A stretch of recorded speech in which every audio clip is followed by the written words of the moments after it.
EPS pension धारकों, क्या वाकई सिर्फ 1000 2000 की पेंशन से इस महंगाई के दौर में आपका गुजारा हो सकता है? सोचिए, जिसने पूरी जिंदगी नौकरी की है, मेहनत की है, रिटायरमेंट तक अपने परिवार के लिए सब कुछ किया है, देश के भविष्य के विकास के लिए उन्होंने सब कुछ किया है, उसके बाद भी उन्हें रिटायरमेंट के बाद इतनी कम पेंशन राशि मिलती है कि उनका महीने भर का गुजारा भी नहीं होता है। क्या यह सही है? क्या ये सम्मानजनक जीवन कहलाता है आपका?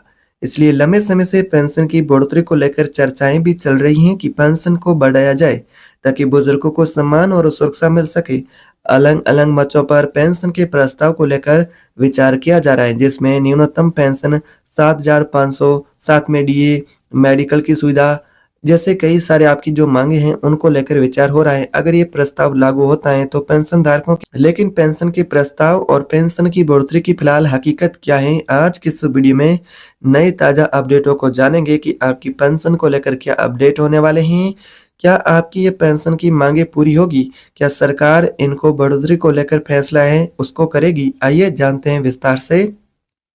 यानी कि 1000 2000 की पेंशन से गुजारा करने वाले हमारे देश में लाखों की संख्या में बुजुर्ग हैं, जिसने 30 से 35 साल की नौकरी की और मेहनत की है, उसके बाद भी रिटायरमेंट के बाद उनको बहुत ही कम पेंशन मिलती हैं। सबसे बड़ा सवाल है कि क्या आपकी पेंशन को अब 7,500 से 8,500 तक भी किया जा सकता है? क्या नए नियम आने वाले जिससे पेंशनर्स को राहत मिलेगी? और क्या डिजिटल बदलाव से पेंशन सीधे आपको समय पर आपको मिलेगी?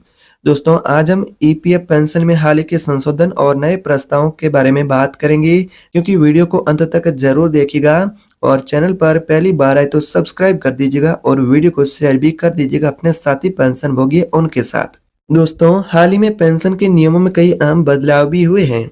आइए एक एक करके समझते हैं। पहला बदलाव उच्च पेंशन एलिजिबिलिटी, यानी कि अब पुराने कर्मचारियों को वास्तविक वेतन के आधार पर उच्च पेंशन लेने का भी विकल्प मिला है। इससे लाखों पेंशनर्स को अतिरिक्त लाभ भी हो सकता है। पेंशन धारक हैं उनको अच्छा पेंशन भी मिलेगा।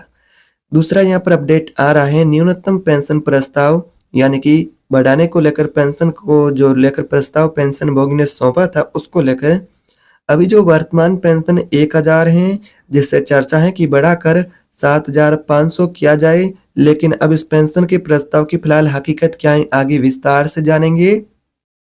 फिलहाल पेंशन के प्रस्ताव की हकीकत क्या है आगे जानेंगे। सेवा अवधि गिनती, यानी कि आपकी जो 6 महीने की सेवा होती है उससे कम होती है या फिर 6 महीने तक उनको पहले ईपीएस में काउंटिंग नहीं किया जाता था, यानी कि अब नियम बदले हैं और 6 महीने से कम सेवा को भी ईपीएस पेंशन में गिना जाएगा, यानी कि सेवा अवधि की गिनती भी होगी। पीएफ ट्रांसफर में होगी आसानी। अगला अपडेट, नौकरी बदलने पर नियोक्ता की मंजूरी जरूरी थी, अब नए नियमों के अनुसार कई मामलों में ये मंजूरी नहीं लेनी पड़ेगी और सीधे यहाँ पर कहे तो पैसा सीधे नए पीएफ अकाउंट में ट्रांसफर होगा, यानी कि ये भी पेंशन भोगियों के लिए रात भरा फैसला होगा। डिजिटल अपडेट, यानी कि कुछ डिजिटल अपडेट भी आए हैं डिजिटल ईपीएफओ के पेंशन सिस्टम को लेकर।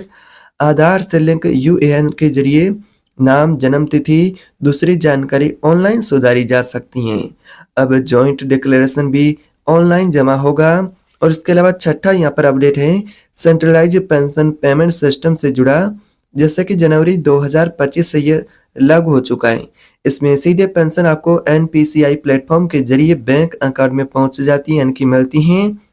इसके अलावा पीपीओ और यूएएन से जोड़ने की सुविधा भी शुरू हो गई है, तो ये भी बहुत अच्छे आपको फायदे होंगे पेंशनधारकों। अब बात करते हैं पेंशन से जुड़ी बढ़ोतरी से जुड़ी क्या है यहाँ पर अपडेट। क्या पेंशन के प्रस्ताव को वाकई में मंजूरी मिलेगी?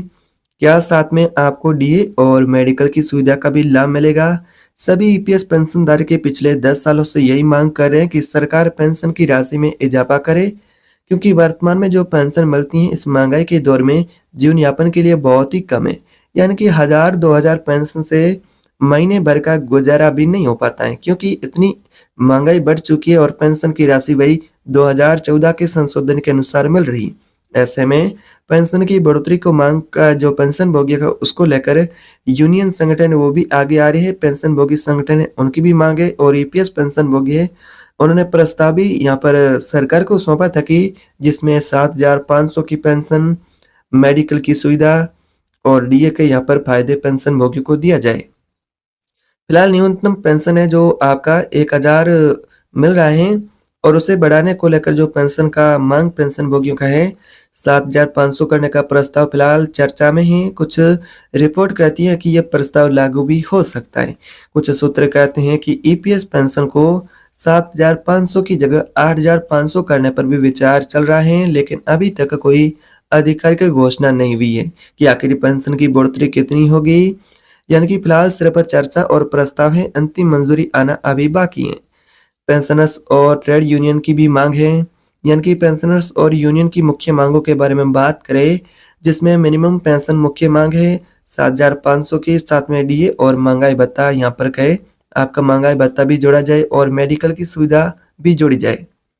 पेंशन की गणना के लिए वेतन लिमिट में भी सरकार बढ़ोतरी करे या फिर मिनिमम पेंशन में इजाफा करे। वेतन लिमिट को बढ़ा करके वर्तमान से 21,000 किया जाए। मेडिकल और सामाजिक सुरक्षा जैसी सुविधाएं भी साथ में जोड़ी जाए। यह पेंशनर्स और यूनियन संगठन की मांग है कि सरकार पेंशन की राशि में इजाफा करे या फिर वेतन लिमिट बढ़ाए या फिर डीए और मेडिकल की सुविधा दी जाए, ताकि बुजुर्ग उनका जीवन यापन आसानी से हो पाए। क्योंकि इस महंगाई के दौर में 1000-2000 पेंशन से वर्तमान गुजारा करना बहुत ही मुश्किल है। वर्तमान में जिस दर से महंगाई बढ़ी है उस दर से पेंशन में कोई इजाफा नहीं हुआ है, जिससे कि पेंशनभोगी जैसे जैसे उसकी आयु बढ़ती है तो उनको स्वास्थ्य संबंधी परेशानियां भी होती हैं। तो फ्री में मेडिकल की सुविधा का भी लाभ उन्हें दिया जाए, आयुष्मान भारत योजना जैसी योजनाओं से जोड़ा जाए और पेंशनभोगी है वो भी अपना समय पर इलाज करवा पाए, समय पर अपनी जरूरतें उनको भी पूरा कर पाए। 1000 रुपये की पेंशन से गुजारा करना बहुत मुश्किल है। पेंशन की वर्तमान स्थिति के बारे में बात करें तो आधिकारिक अभी तक कोई पुष्टि नहीं हुई। अभी तक किसी भी प्रस्ताव पर अंतिम मोहर नहीं लगी है ईपीएस को लेकर, चाहे वो मिनिमम पेंशन, डीए, मेडिकल की सुविधा हो। और फिलहाल बात करें, चर्चा जारी है। संसद की समिति और यूनियन इस मुद्दे को उठा रही हैं। लाभार्थी इसके लगभग ईपीएस के पेंशनभोगी सभी आते हैं। 60 से 78 लाख लाभार्थी सभी पेंशनभोगियों को इसका राहत मिलेगा। और दोस्तों, ईपीएस पेंशन में ये कई छोटे बड़े संशोधन भी हो चुके। उच्च पेंशन की पात्रता, 6 महीने से कम सेवा अवधि का फायदा, पीएफ ट्रांसफर में आसानी, डिजिटल सिस्टम की शुरुआत। तो वही दूसरी ओर पेंशन की बढ़ोतरी का प्रस्ताव अभी भी विचाराधीन है। हो सकता है कि आने वाले समय में आपका पेंशन 7500 या फिर 8500 भी लागू हो सकता है, लेकिन फिलहाल इसकी अंतिम मंजूरी और पेंशन के प्रस्ताव को लेकर मोहर लगनी बाकी है। अब आपसे सवाल है कि आपके हिसाब से पेंशन कितनी होनी चाहिए ताकि बुजुर्गों का सम्मानजनक जीवन यापन हो सके, यानी कि वो अपना जीवन यापन कर सके। अपने विचार कमेंट बॉक्स में जरूर बताएं, वीडियो को लाइक करें और वीडियो को शेयर करें, हर एक पेंशनधारी तक ये वीडियो पहुंचे। मिलते हैं अगले वीडियो में, तब तक जय हिंद।